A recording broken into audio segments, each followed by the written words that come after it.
لو قال شخص أنا والله سأمسك المصحف وأقرأ 5 أجزاء إلى المغرب، قلنا له لا، القرآن صحيح هو أفضل الذكر، لكن اليوم يوم دعاء. لو قال أنا سأكبر وأصلي، قلنا له لا، اليوم يوم دعاء. لو قال سأخرج وأنشغل إلى المغرب بسقيا الحجاج وتوزيع الصدقات عليهم، نقول لا، اليوم دعاء، اليوم لك أنت، لا تضيعه، اليوم بينك وبين الله أنت.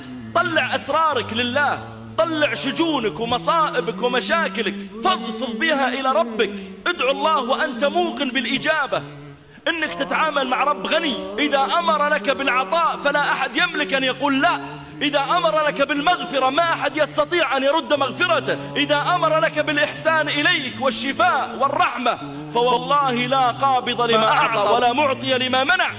نحن نتعامل مع رب عظيم، عز فارتفع وذل كل شيء له وخضع.